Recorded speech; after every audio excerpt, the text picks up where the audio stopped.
Hello everyone, I hope everyone is doing well. I welcome you all to our YouTube channel. Technical Pilot is your co-pilot to the world of aviation. Whether you are dreaming of the skies or starting to prepare for your DGC examinations, I can assure you that you have taken off in the right direction.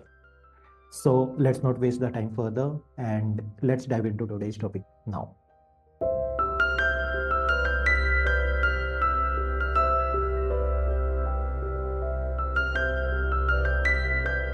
Limit loads क्या होते हैं? अब मान लो as a designer मैंने इस aircraft को design किया, ठीक है।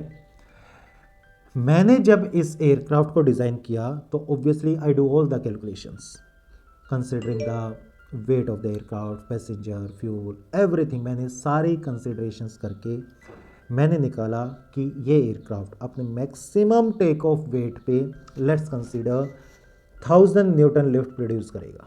That's as per my calculation, जिसमें मैंने सारे पैरामीटर्स जोड़ रही हैं। All the weather conditions which I can think of, I have taken that into consideration, ठीक है।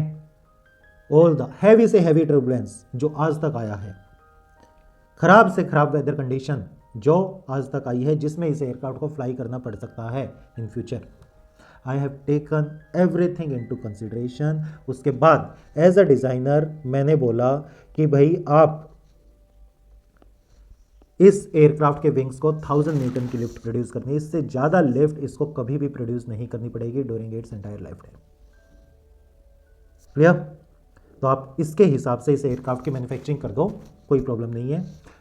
1000 न्यूटन का ये विंग्स लोड झेल सके, लोड प्रोड्यूस। जब इनके ऊपर 1000 न्यूटन की लिफ्ट लगेगी, जब इनके ऊपर 1000 न्यूटन की लिफ्ट लगेगी तो ये एयरक्राफ्ट के विंग्स टूटने नहीं चाहिए, इज़न्ट इट? भाई जो भी इनकी स्ट्रक्चर लिमिटेशन होगी, अगर उससे ज़्यादा फोर्स लगा तो क्या होगा? The wings will break.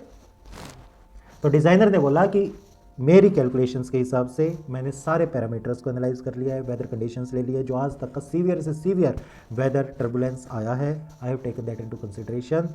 According to that 1000 newton, okay. 1000 newton को मैंने नाम दिया design limit load.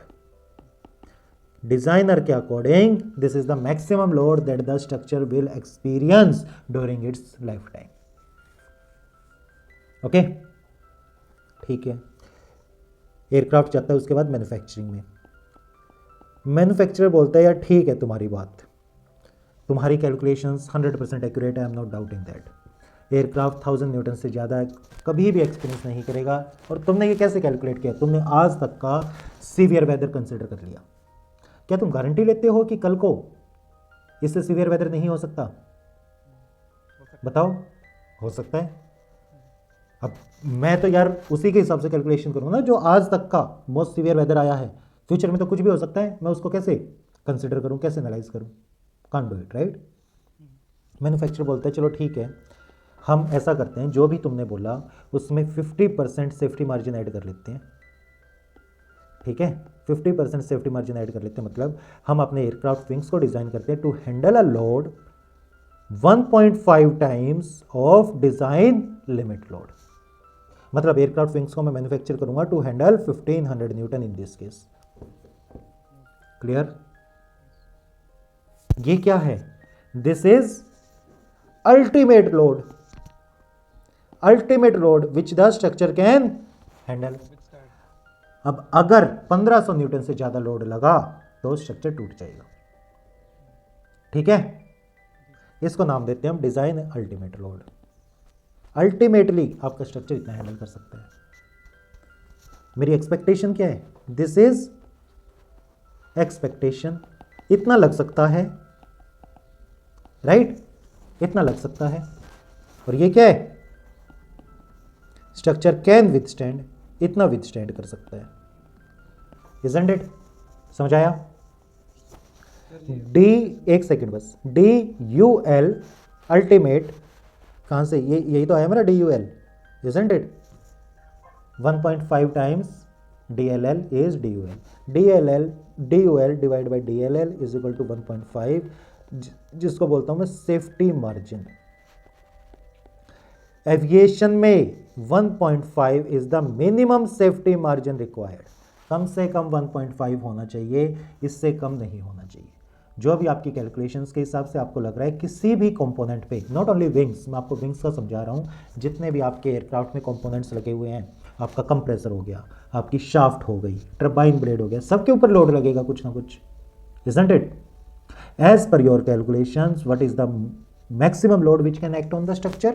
That is DLL. आप मैन्युफैक्चरिंग कितना लोड झेलने के लिए कर रहे हैं?